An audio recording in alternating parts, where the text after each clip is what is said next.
5 چیزوں کو 5 چیزوں سے پہلے غنیمت سمجھ لو۔ پہلی چیز، شبابہ کا قبل حرمک، اپنی جوانی کو بڑھاپے سے قبل غنیمت سمجھ لو۔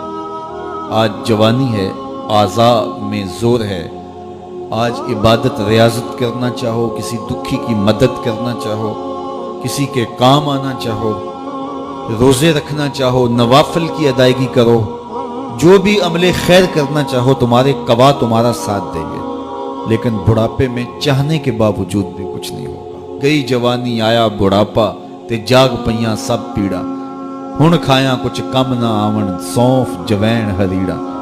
تو آج موقع ہے، جوانی کے لمحات ہیں، ان جوانی کو راہ خدا پہ ڈال دو۔ اور جوانی میں توبہ اللہ کو بڑی محبوب ہے۔ ایک روایت میں آتا ہے، جب جوان توبہ کرتا ہے خوشی سے اللہ کا عرش جھوم اٹھتا ہے، عرش الہی جھوم اٹھتا ہے جوان کی توبہ سے۔ فرمایا میں اللہ کا حبیب ہوں، اور پھر فرمایا جو جوان جوانی میں توبہ کرے وہ بھی اللہ کا حبیب ہے۔ کتنی بڑی بات ہے۔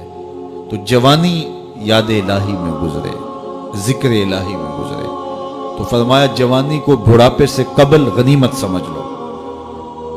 پھر فرمایا صحت کا قبل سقمک، اپنی صحت کو بیماری سے قبل غنیمت سمجھ لو۔ صحت کے لمحات میسر ہیں، بیماری آتے دیر نہیں لگتی، تو صحت کو غنیمت سمجھتے ہوئے بھرپور فائدہ حاصل کرو اور کوشش کرو، محنت کرو راہ خدا میں آگے بڑھنے کی۔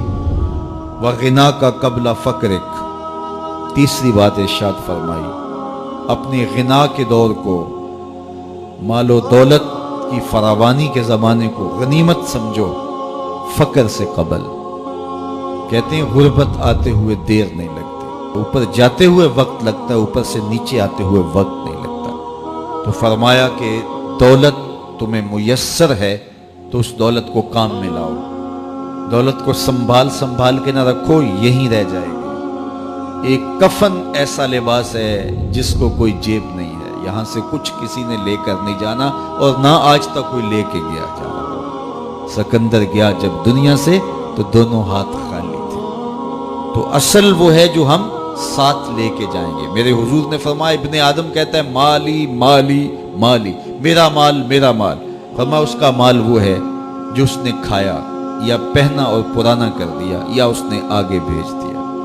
فرمایا باقی اس کا نہیں ہے، یہ اس کے وارثوں کا ہے، وہ کفن بھی میلا نہیں ہونے دیں گے کہ بانٹ لیں گے۔ تو فرمایا غنا کے زمانے کو غنیمت سمجھو فقر سے قبل۔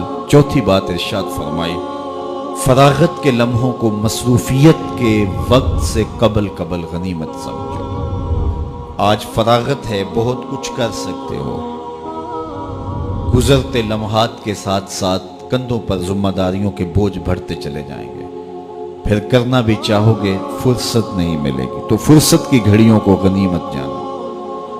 پانچویں چیز ارشاد فرمائی، وحیاتک قبل موتک، اور اپنی زندگی کو موت سے قبل غنیمت سمجھو۔ آج زندگی ہے، چلو بیماری سہی، اعضاء مدمحل سہی، فراغت نامیسر سہی، دولت نہیں سہی، کوئی بات نہیں ہے، اس کے حضور آنسو تو بہہ سکتے ہیں، اپنے گناہوں کی معافی تو مانگی جا سکتی ہے، جس طرح بھی بیٹھ کر کے لیٹ کر کے اس کے حضور عبادت کا رنگ تو اختیار کیا جا سکتا ہے۔ وضو نہیں ہو پاتا، اعضاء ساتھ نہیں دیتے، تیمم تو ہو سکتا ہے، لیکن ایک وقت آئے گا یہ سہولت بھی چھن جائے گی، یہ فرصت بھی باقی نہیں رہے گی۔ بندہ حشر کے دن جب پھنسے گا تو پھر کہے گا مالک ایک مہلت دے دے، دوبارہ دنیا پہ جاؤں، سجدے سے سر نہیں اٹھاؤں گا۔ تو حکم ہوگا نہیں، وہ وقت بیت گیا، تجھے فرصت ملی، وقت ملا، جوانی ملی، ڈوبتے سورج نے تمہیں روز پیغام دیا، اٹھتے جنازوں نے تمہیں روز پیغام دیا، لیکن تم نے عبرت حاصل نہیں کی۔ اب